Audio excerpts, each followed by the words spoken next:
ಗುರುಗಳು ಮಕ್ಕಳ ಬಾಳಿಗೆ ದಾರಿದೀಪವಾದರೆ ತಂದೆ ಮಕ್ಕಳ ಜೀವನವನ್ನು ಬೆಳೆಸಲು ತನ್ನ ಜೀವನವನ್ನು, ತಾಯಿ ಹೆತ್ತವಳಾದರೆ ಗುರುಗಳು ಮಕ್ಕಳ ಬಾಳಿಗೆ ನಂದಾದೀಪವಾಗಿ ಬೆಳಗುತ್ತಾರೆ. ಆದರೆ ತಂದೆ ಮಕ್ಕಳ ಜೀವನವನ್ನು ಬೆಳೆಸಲು ತನ್ನ ಜೀವನವನ್ನು ಮುಡುಪಾಗಿಟ್ಟು ಕೂಲಿಕರನಾಗಿ, ಹಾಲು ಮಾರುವವನಾಗಿ, ಮನೆ ಕೆಲಸಗಾರನಾಗಿ, ಚಾಲಕನಾಗಿ, ರೈತನಾಗಿ, ದಿನಪತ್ರಿಕೆ ಹಂಚುವನಾಗಿ, ತರಕಾರಿ ಮಾರುವನಾಗಿ, ಹೀಗೆ ಇನ್ನೂ ಹಲವಾರು ರೀತಿಯಿಂದಲೂ ತಂದೆ ದುಡಿಯುತ್ತಾನೆ.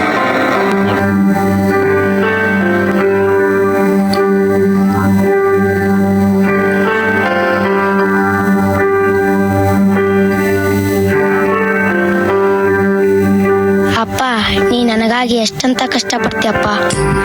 ನಿನ್ನ ಕಷ್ಟಕ್ಕೆ ಕೊನೆನೇ ಇಲ್ವಾ ಅಪ್ಪ? ನಾನು ನಿನ್ಗೋಸ್ಕರ ದುಡಿತಾ ಇದ್ದೀನಪ್ಪ. ನಿನ್ನ ಶಿಕ್ಷಣಕ್ಕಾಗಿ ದುಡಿತಾ ಇದ್ದೀನಿ. ನೀನು ನನ್ನ ಕಷ್ಟಕ್ಕೆ ಹೇಗಲಾಗೋವರೆಗೂ ಕೂಡ ನಾ ದುಡಿತಾನೇ ಇರ್ತೀನಿ.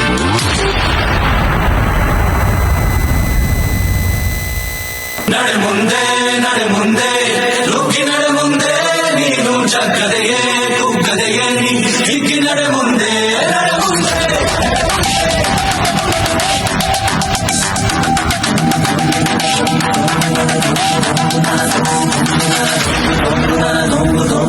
ನಡೆ ಮುಂದೆ ನಡೆ ಮುಂದೆ ನುಗ್ಗಿ ನಡೆ ಮುಂದೆ, ನೀನು ಜಗ್ಗದೆಯೇ ಕುಗ್ಗದೆಯೇ ನೀ ಹಿಗ್ಗಿ ನಡೆ ಮುಂದೆ ನಡೆ ಮುಂದೆ.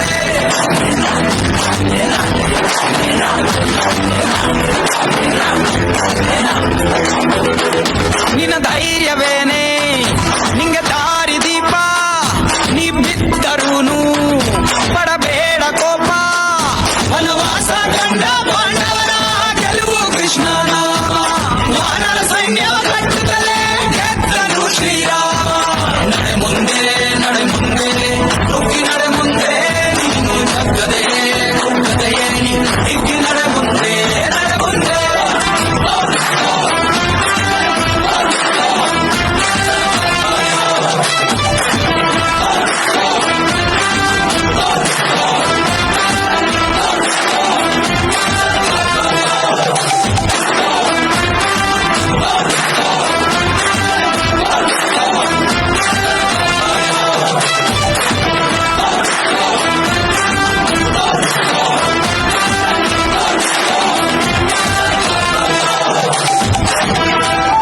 ಅಪ್ಪ, ನಾ SSLCಯಲ್ಲಿ ಫಸ್ಟ್ ರ್ಯಾಂಕ್ ಬಂದೆಪ್ಪ.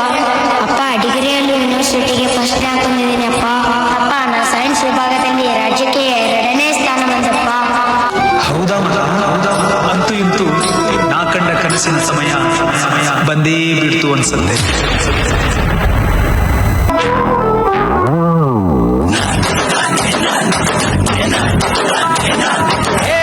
ಕಡು ಕಷ್ಟವೇ ಬಂದರೂ ಬಿಡಬೇಡ ನೀ ನಿನ್ನ ಗುರಿಯನು, ಮರುಭೂಮಿಯಲ್ಲಿಯೂ ಸಿಹಿ ನೀರಿದೆ. ಏನ್ ಫಸ್ಟ್ ಬಂದ್ರೆ ಏನು, ಏನ್ ಲ್ಯಾಕ್ ಬಂದ್ರೆ ಏನು, ಕೂಲಿ ಕಾರ್ಮಿಕರ ಮಕ್ಕಳು ಯಾವತ್ತು ಕೂಲಿ ಕೆಲಸನೇ ಮಾಡೋದು. ನೋಡು, ನಾನು ಅವತ್ತು ಹೇಳಿದ್ದೀನಿ, ಇವತ್ತು ಹೇಳ್ತಾ ಇದ್ದೀನಿ. ಸುಮ್ಮನೆ ಅವನಿಗೆ ಸ್ಕೂಲು ಕಾಲೇಜೆಲ್ಲ ಬಿಡಿಸಿ ನಾಳೆಯಿಂದ ನಿನ್ ಜೊತೆ ಕೂಲಿ ಕೆಲಸಕ್ಕೆ ಕರ್ಕೊಂಬ. ಸ್ವಲ್ಪ ಮನೆ ಖರ್ಚಿಗೆ ಅದು ಆಗುತ್ತೆ.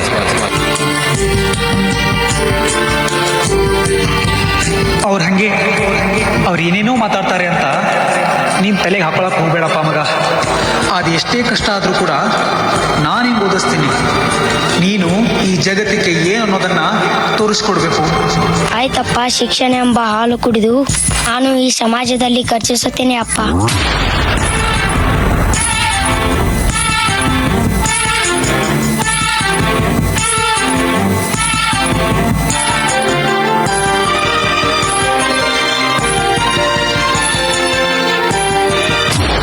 ಸಾಗರಕ್ಕೂ ಸೇತುವೆ ಕಟ್ಟಾಗಿದೆ, ಇತಿಹಾಸವು ಬರೆಯುವ ಕಿಚ್ಚಿರಲಿ, ನೋವನ್ನು ತಡೆಯುವ ಹುಚ್ಚಿರಲಿ, ಭೂಮಿಯ ತಾಳ್ಮೆಯು ನಿನಗಿರಲಿ. ಮುನ್ನುಗ್ಗೋ ಸಾಧನೆ ಮಾಡುವ ದಾರಿಯಲ್ಲಿ ನೂರು ಅನುಮಾನ, ಅವಮಾನವ ಮೆಟ್ಟಿ ನೀ ನಡೆಯೋ ಮುಂದಿನ ನಿನಗೆ ಸನ್ಮಾನ. ಅಪ್ಪ, ನಂಗೆ ಜಾಬ್ ಆಗಿದೆ ಅಪ್ಪ. ತಿಂಗಳಿಗೆ 1.5 ಲಕ್ಷ ಸಂಬಳ ಅಪ್ಪ. ಅಂತೂ ನಾ ಕಂಡ ಕನಸು ನನ್ನ ಸಾಗೇ ಹೋಯಿತು. ನಡೆ ಮುಂದೆ ನುಗ್ಗಿ ನಡೆ ಮುಂದೆ ನೀನು ಜಗ್ಗದೆಯೇ ಕುಗ್ಗದೆಯೇ ನೀ ಹಿಗ್ಗಿ ನಡೆ ಮುಂದೆ ನಡೆ ಮುಂದೆ.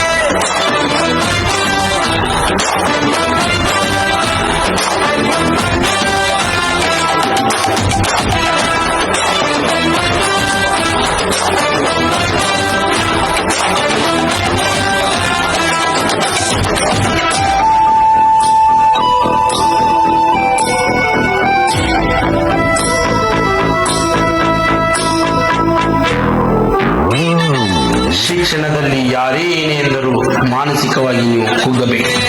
ಅಸ್ತ್ರವನ್ನು ಹಿಡಿದು ಹೋರಾಟ ಮಾಡಿದವರು ಸೋಲಬಹುದು, ಆದರೆ ಪುಸ್ತಕವನ್ನು ಹಿಡಿದು ಹೋರಾಟ ಮಾಡಿದವರು ಎಂದಿಗೂ ಸೋಲಲು ಸಾಧ್ಯವಿಲ್ಲ. ಓದು ಓದು, ಏಕೆಂದರೆ ನಿನ್ನ ಶತ್ರುಗಳು ಹೆದರುವುದು ನಿನ್ನ ಜ್ಞಾನಕ್ಕೆ ಮಾತ್ರ, ಯಾವುದೇ ಆಸ್ತಿ ಅಂತಸ್ತಕ್ಕಲ್ಲ. ಕೂಲಿ ಕಾರ್ಮಿಕನ ಮಗ ಸೈನಿಕನಾದ, ಹಾಲು ಮಾರುವವನ ಮಗಳು IAS ಆದಳು, ಮನೆ ಕೆಲಸದವನ ಮಗ ಇಂಜಿನಿಯರ್ ಆದ, ಚಾಲಕನ ಮಗ PSI ಆದ, ರೈತನ ಮಗಳು ಡಾಕ್ಟರ್ ಆದಳು, ಪೇಪರ್ ಹಂಚುವವನ ಮಗಳು ಶಿಕ್ಷಕಿಯಾದಳು, ತರಕಾರಿ ಮಾರುವವನ ಮಗ ನ್ಯಾಯಾಧೀಶನಾದ. ಇದೇ ರೀತಿ ನಿಮ್ಮ ಮಕ್ಕಳು ಸಹಿತ ಉನ್ನತ ಮಟ್ಟಕ್ಕೆ ಬೆಳೆಯಬಹುದು. ಮಕ್ಕಳೇ ಒಂದು ಆಸ್ತಿ. ಮಕ್ಕಳಿಗಾಗಿಯೇ ಆಸ್ತಿ ಮಾಡಬೇಡಿ, ಮಕ್ಕಳ ಶಿಕ್ಷಣಕ್ಕಾಗಿ ನೀವು ಆಸ್ತಿ ಮಾಡಿ. ಸಾಧನೆಯೇ ಸಾಧಕನ ಸ್ವತ್ತೇ ಹೊರತು ಸೋಮಾರಿಯ ಸ್ವತ್ತಲ್ಲ. ನಿಮ್ಗೊಂದು ಸಲಹೆ ಕೊಡ್ತೀನಿ, ನೀವು ಮಾತ್ರ ಅವನ್ ಗಡ್ಡ ನಿಲ್ಲಕ್ ಹೋಗ್ಬೇಡಿ ಸರ್.